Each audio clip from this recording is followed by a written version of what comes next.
ഇന്ത്യയെ അലോസപ്പെടുത്തുന്ന ഒരു സംഘടനയാണ് ഖാലിസ്ഥാനി സംഘടനകൾ. അത് കാനഡ കേന്ദ്രീകരിച്ചുകൊണ്ടാണ് ഇന്ത്യയിൽ വലിയ രീതിയിലുള്ള ഭീകരപ്രവർത്തനങ്ങൾക്ക് അണിയറ നീക്കം നടത്തുന്നത്. ഇത് പലപ്പോഴും ഇന്ത്യ പരസ്യമായി പറഞ്ഞിട്ടുള്ളതാണ്. എന്നാൽ കാനഡയാണ് ഇവർക്ക് വേണ്ട സഹായങ്ങളും മറ്റും ചെയ്യുന്നത് എന്നുള്ളത് ഒരു പരസ്യമായ രഹസ്യമാണ്. ഇക്കാലം അത്രയും അത് തുറന്നു പറയാൻ കാനഡ തയ്യാറായിട്ടില്ല എങ്കിൽ ഇപ്പോഴവർ അത് തുറന്നു പറയാൻ തയ്യാറായിരിക്കുന്നു. അവരുടെ പുതിയ റിപ്പോർട്ടിൽ ബബർ ഖൽസ ഇന്ത്യ നിരോധിച്ചിരിക്കുന്ന സംഘടനയാണ്. Babbar Khalsa international Sikh youth federation, Sikh for justice പന്നുവിന്റെ സംഘടനയാണ്. ഇവയെല്ലാം നിരോധിത സംഘടനകളാണ്. നമ്മളെ സംബന്ധിച്ച് കാനഡയിൽ ഇവർ സുരക്ഷിതമായ ഒരു താവളം ഒരുക്കിയിട്ടുണ്ടെന്നും ഫണ്ട് ഇവിടെ സ്വീകരിക്കുന്നുണ്ടെന്നും കള്ളപ്പണം വെളുപ്പിക്കുന്ന ഇത്തരം സംഘടനകളാണെന്നുമൊക്കെ കാനഡയിൽ ഉള്ള ക്രിമിനൽ കോഡ് ലിസ്റ്റിൽ ഇവരെ ഉൾപ്പെടുത്തുകയാണ് എന്നുകൂടി കാനഡ അറിയിച്ചിരിക്കുന്നു. ഇത് മാത്രമല്ല, ഹമാസും ഹിസ്ബുള്ളയും അടക്കമുള്ള സംഘടനകളുടെ ലിസ്റ്റിലേക്കാണ് ഇവരെയും ഉൾപ്പെടുത്തിയിരിക്കുന്നത്.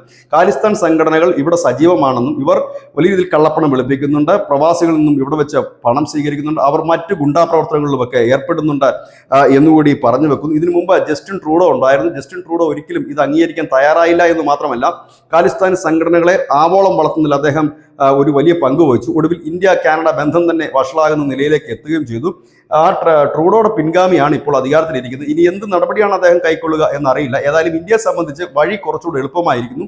ഇന്ത്യക്ക് വേണമെങ്കിൽ ഇന്ത്യ നോട്ടമിട്ട ഭീകരരെ ഇന്ത്യയിലേക്ക് തിരികെ നൽകാൻ കാനഡയോട് ഒഫീഷ്യലായിട്ട് ആവശ്യപ്പെടാൻ ഈ ഒരു റിപ്പോർട്ട് മതിയാകും. കാരണം കാനഡ തന്നെ തുറന്നു സമ്മതിച്ചിരിക്കുന്നു, ഖാലിസ്ഥാൻ സംഘടനകളും ആ ഭീകരവാദികളുമൊക്കെ ഇവിടെ അഴിഞ്ഞാട്ടം നടത്തുന്നു. അവരുടെ സുരക്ഷിത കേന്ദ്രങ്ങളായി കാനഡ മാറിയിരിക്കുന്നു, അവരുടെ ഒരു ഫണ്ടിംഗ് രാജ്യമായി കാനഡ മാറിയിരിക്കുന്നു എന്ന ന്യൂസ് ഡെസ്ക് മലയാളം.